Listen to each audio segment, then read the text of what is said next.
दोस्तों, एक गरीब महिला अपनी एक जवान बेटी को अपने एक परिचित के हवाले करते हुए कहती है कि साहब, यही मेरी सब कुछ है, इसका ख्याल रखना और आप पर भरोसा है, इसीलिए मैं अपनी जवान बेटी को आपके साथ भेज रही हूँ, वरना आज के जमाने में जुग जमाना खराब है।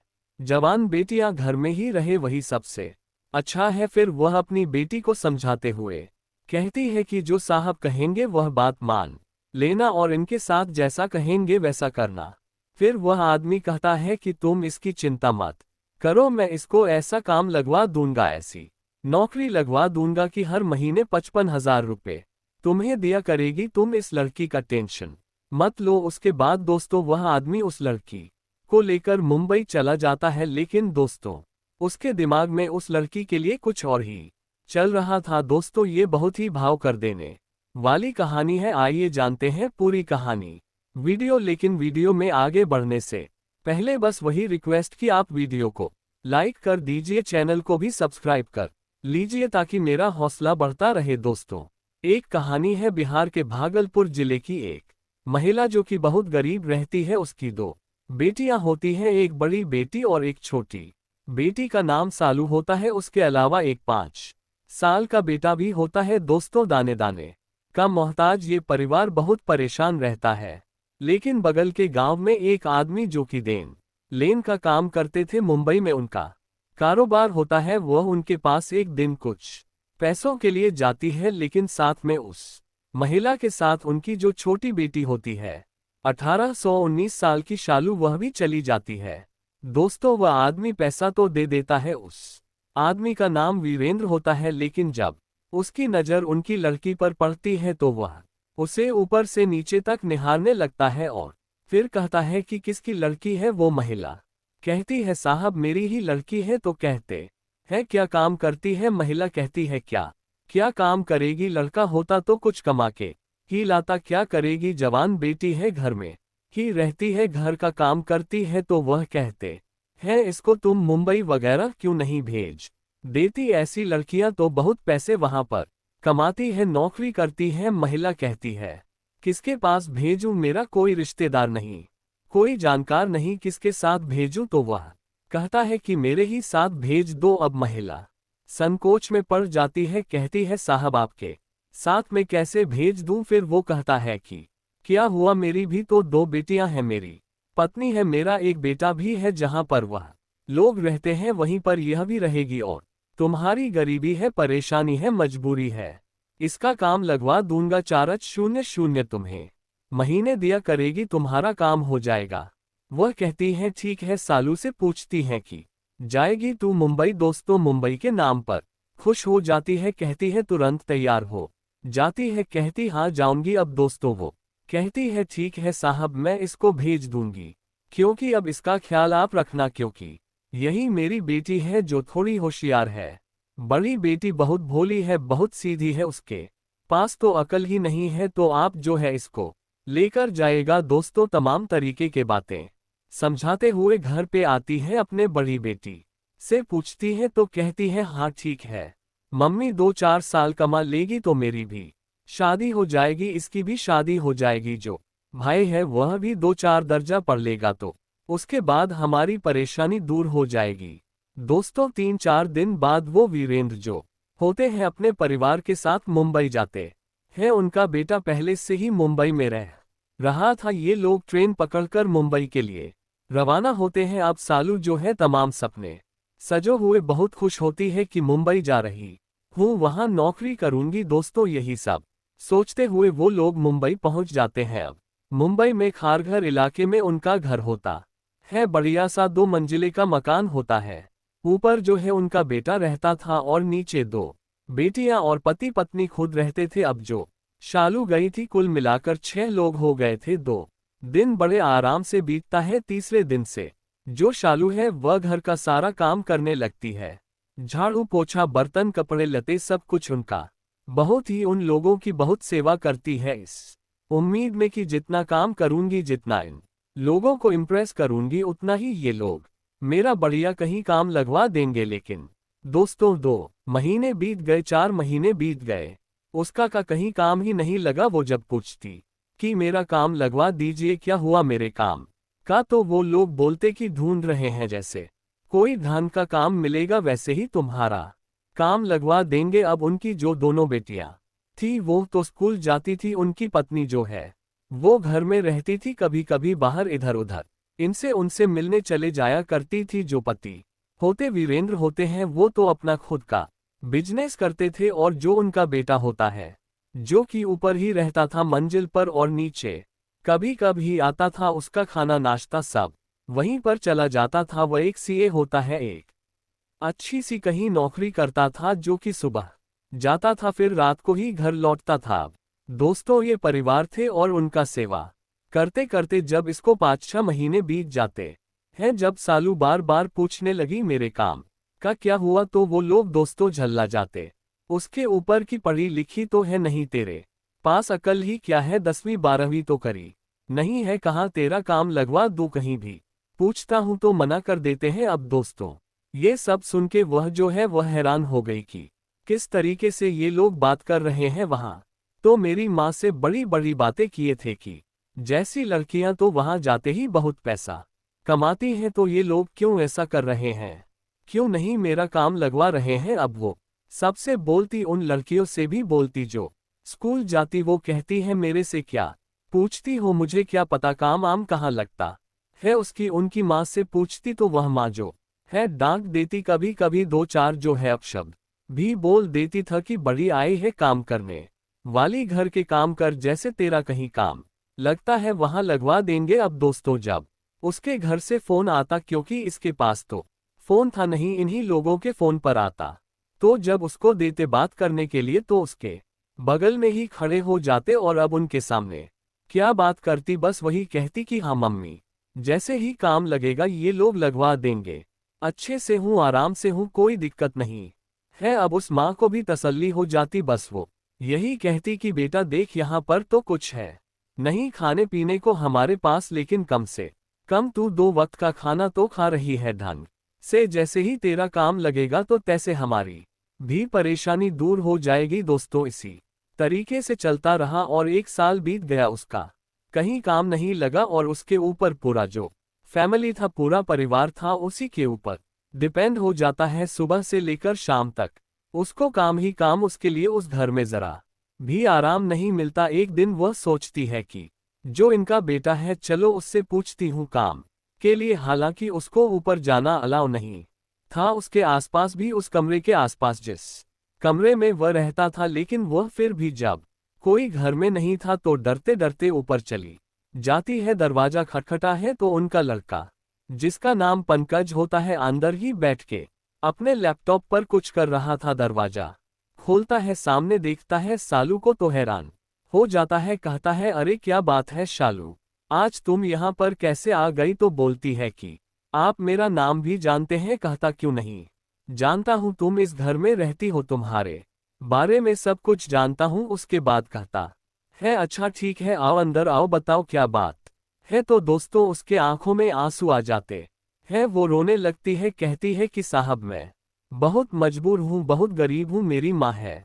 मेरी बहन है, मेरा भाई है, उनका इस दुनिया में कोई नहीं है, दाने दाने मोहताज है। मैं यहाँ पर काम करने के लिए आई थी, उनको बड़ा सहारा था, कुछ पैसे कमाकर भेजूंगी, मुझे मेरी बहन की भी शादी करनी है, भाई को भी पढ़ाना है, और यहाँ पर मैं आई हूँ 1 साल हो गया है, मेरा कहीं काम नहीं लग पा रहा है। अगर आप ही कहीं काम करने जाते हो तो कहीं भी मेरा काम लगवा दो, मैं कुछ भी कर लूंगी, मुझे कुछ पैसे मिला करें, मैं वो पैसे अपने माँ को भेजूंगी, बहुत परेशान है वह। अब दोस्तों जब पंकज सुनता है तो कहता है, वह मुस्कुराता है और कहता है कि यह तुम्हें तब सोचना था कि जब तुम अपने घर से भाग गई थी किसी के साथ। अरे तुम इतनी सुंदर हो, तुम्हारी किसी भी घर में बिना दहेज के शादी हो जाती, तुम किसी के साथ भाग गई, उसके बाद वह तुम्हें लाकर घर पर छोड़ गया, तब तुमने नहीं सोचा आज तुम उस परिवार के बारे में सोच रही हो। अब दोस्तों इतना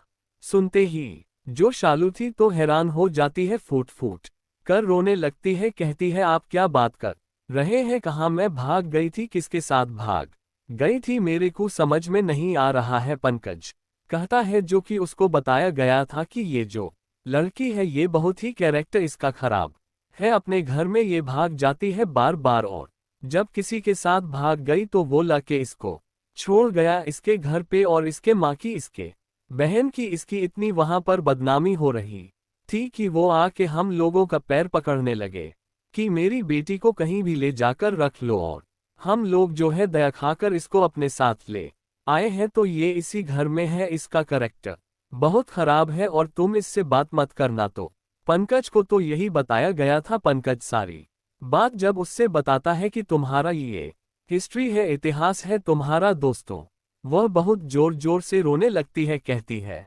ये सब झूठ है, मैंने कुछ नहीं कहा किया है, कैसे वह लोग मेरे बारे में क्यों ऐसा कह रहे हैं, मैं कसम खाकर कह सकती हूँ दोस्तों। जब वह इस तरीके से कहती है तो पंकज को भी थोड़ा थोड़ा यकीन होने लगता है, वह भी हैरान हो जाता है, कहता है क्या बात कर रही हो। तो सालू बोलती है मैं सच कह रही हूँ, मैंने कुछ नहीं किया है, क्यों मुझे इस तरीके से बदनाम किया जा रहा है, मुझे तो यह कह के लाया गया तुम्हारा काम लगवा देंगे, और मैं यहाँ पर 1 साल से परेशान हूँ, और वहाँ पर मेरी माँ मेरी बहन सब लोग परेशान हैं, और आप कह रहे हो मैंने ये सब किया है। अब दोस्तों जो पंकज था उसे चुप कराता है, उसके हाथों को पकड़ता है, उसे चुप कराता है, कहता है कि चुप रहो, मैं तुमसे माफी मांगता हूँ, लेकिन तुम पहले शांत हो जाओ। दोस्तों वह शांत हो जाती है, फिर सारी कहानी बताती है। तो वह कहता है कि क्या तुम्हारे घर पर तुम्हारे काम के पैसे नहीं दिए जाते? वो बोली एक भी पैसे नहीं दिए गए हमारे घर पर, अभी 10 दिन पहले मेरी माँ से बात हुई है, मेरी माँ रो रही थी, बीमार है, उनके दवाई तक के पैसे नहीं हैं, और इन लोगों को भी पता है, पहले वह इन्हीं लोगों से बात करती है, लेकिन ये लोग कहते हैं, आंटी कहती है, अंकल कहते हैं कि जैसे उसका कहीं काम लगेगा तो हम उसका काम लगवा देंगे। फिर पंकज हैरान हो जाता है, अपना माथा पकड़ लेता है, कहता है कि मैं क्या कहूँ, अपने माँ बाप को इस तरीके से तुम्हारे साथ कर रहे हैं, उनको ऐसा नहीं करना चाहिए था। फिर जो है वह सालू रोने लगती है, कहती है क्यों मुझे बदनाम किया जा रहा है, क्यों ऐसा आपसे कहा गया, मेरे ये समझ में नहीं आ रहा है। पंकज कहता है कि तुम्हारे समझ में नहीं आएगा, तुम बहुत भोली हो, बहुत सीधी हो, वाकई में तुम ना सिर्फ सुंदर हो खूबसूरत हो, बल्कि तुम बहुत भोली हो, मेरे समझ में आ रहा है। क्यों कहा गया था? क्योंकि मैं तुम्हें पसंद ना करने लगूं, कहीं तुम्हारे चक्कर में ना पड़ जाऊं, क्योंकि तुम इतनी खूबसूरत हो, शायद इसीलिए उन्होंने मुझसे बोला था कि तुम्हारा कैरेक्टर खराब है, और शायद इसीलिए तुमको भी ऊपर आने से मना किया जा रहा था। वह तो अच्छा हुआ कि तुम आ गई हिम्मत करके, और आज इस सच्चाई का पता चल गया, लेकिन तुम टेंशन मत करो, मैं कमाता हूँ, नौकरी करता हूँ तुम्हारे घर पर, मैं पैसा भेजूंगा। दोस्तों वह रुपए लाख अपने किसी परिचित के पास भेजता है और कहता है ये पैसे तुम ले जाकर वहां उनके घर पर दे देना, लेकिन इधर किसी को मत बताना। वह शालू से भी कहता है कि तुम किसी को मत बताना जो है मैंने पैसे दिए हैं, या फिर तुम मुझसे मिली हो। अब दोस्तों उसके बाद जो शालू है वह थोड़ी उसको राहत मिलती है, इतना सदमा लगा था उसको कि अगर पंकज नहीं समझ पाता तो ना जाने उसका क्या हाल होता। उसके बाद दो दोस्तों शाम को जब सारे लोग इकट्ठे हुए तो सालू तो गुस्से में थी, लेकिन जैसे पहले काम करती थी वैसे अब भी अपना काम जारी रखती है। अब उनसे जो है वह काम के लिए भी नहीं बोलती। ऐसे ऐसे फिर 1015 दिन बीत गए। अब जब भी जो है वह अपने ऑफिस से आता था, पंकज पहले वह ग्राउंड फ्लोर पर जाता और बिना सालू को देखे उसे आंखों में कुछ इशारा किए हुए बिना मुस्कुराए हुए वो ऊपर नहीं जाता था। फिर 15 दिन 20 दिन बीत गए। एक दिन फिर घर पे कोई नहीं था। पंकज को पता चला तो अपने ऑफिस से छुट्टी लेकर वह घर आ जाता है और उसके बाद शालू को अपने कमरे में बुलाता है। सालू से कहता है कैसी हो? सालू कहती है कि मैं ठीक हूँ, आप कैसे हो? वह कहता है कि मैं भी ठीक हूँ, लेकिन यार तुम्हारे बिना मन नहीं लगता। और उसके बाद वह उसे बिठा है और फिर कहता है कि अपनी माँ से बात करो, देखो मैंने पैसे भेज दिए हैं। तो कहती है कि अब मैं मेरा भी यहाँ मन नहीं लगता, मैं अपनी माँ से पूरी सच्चाई बता दूंगी कि मेरे बारे में आपसे क्या कहा गया है। वह कहता है नहीं ऐसा मत कहो, ऐसा मत बताओ, नहीं तो तुम्हें लिवा कर चली जाएंगी या फिर तुम्हें बुला लेंगी मेरे घर पर। बोल देंगी तो हंगामा हो जाएगा क्योंकि तुम चली जाओगी तो मैं क्या करूंगा अब। दोस्तों उसकी बात सुनने के बाद शालू उसके आंखों में देखने लगती है, कहता है कि हाँ मैं तुम्हें प्यार करता हूँ, तुम्हें बहुत पसंद करने लगा हूँ क्योंकि तुम इतनी खूबसूरत हो, इतनी सुंदर हो, साथ में इतनी मेहनती हो कि पूरे मुंबई में ऐसी लड़की मिलना नामुमकिन है।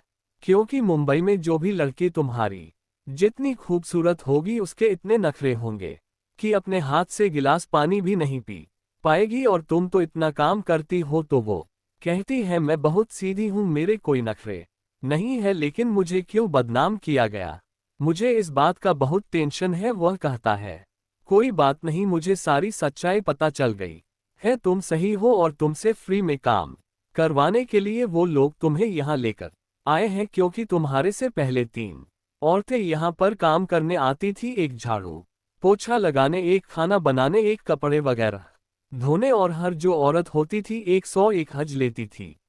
तो 0,000 इनका हर महीने फायदा हो रहा है, इसीलिए ये तुम्हारा कहीं काम नहीं लगवा रहे हैं। और ऐसे ऐसे साल 2 साल बीत जाते, उसके बाद अब पता नहीं आगे क्या करते हैं ये लोग। फिर वो कहता है कि मैं सच बताऊं तो तुमसे प्यार करने लगा हूं। सालों का हाथ पकड़ लेता है, शालू के आंखों में आंसू आ जाते हैं। उसके बाद शालू को अपनी तरफ खींचता है, वह उसे गले लग जाती है। दोस्तों उसके बाद फिर जो है, जब भी उनको मौका मिलता दोनों एक दूसरे से मिलते, और उसके बाद ऐसे ऐसे 5 महीने और बीत जाते हैं, दोनों में बेइंतहा प्यार हो जाता है। लेकिन अब उन लोगों को भी यह खबर लगी कि अब ये काम के लिए भी नहीं पूछती है और इतना काम करती है, खुशी खुशी बिल्कुल लाती नहीं है। क्या बात है, क्योंकि दोस्तों वह खुश रहती थी, पंकज उसके घर पर पैसे भेज देता था, और वैसे भी वह पंकज को पाकर, उसका प्यार पाकर बहुत खुश रहती थी। तो धीरे धीरे आखिर असलियत पता चल ही जाती है, फिर हंगामा होता है, बवाल होता है। अब दोस्तों जब हंगामा होता है तो पंकज कहता है कि इतना शोर मचाने की जरूरत नहीं है, मैं शालू से प्यार करता हूँ, उससे शादी करने वाला हूँ, हम दोनों के बीच में जो भी कुछ हुआ है उसका जिम्मेदार मैं ही हूँ, इसकी कोई गलती नहीं है, इसलिए इसको कोई ना बोले। अब दोस्तों उसकी बातें सुनकर उसके माता पिता हैरान थे। वो बोले तू ये सब करेगा, बहनों पर क्या असर पड़ेगा तेरे। तो कहता है कि तुम्हारे साथ किसने क्या किया था जो तुम्हारे दिमाग पर इतना बुरा असर पड़ा था कि तुम एक लड़की से बधुआ मजदूरी करवा रहे थे, उसकी मजबूरी नहीं समझ रहे थे, उसको इस तरीके से, उसके बारे में इस तरीके से भ्रम फैला रहे थे, क्यों कर रहे थे इस तरीके से। दोस्तों उनके पास कोई जवाब नहीं था। वह बोलता है कि मैं बता दूं, मैं बहुत जल्द इससे शादी करने वाला हूं, अगर आप लोग तैयार हैं तो ठीक है, नहीं तैयार हैं तो भी कोई बात नहीं। अब दोस्तों वह कहते हैं कि हम तेरे साथ नहीं रहेंगे। कहता है कोई बात नहीं। उसी वक्त जो है दोस्तों वह उस घर से निकल जाता है, एक मंदिर में जाता है और शालू से शादी करता है, एक फ्लैट अलग लेकर रहने लगता है, अपनी नौकरी करने लगता है।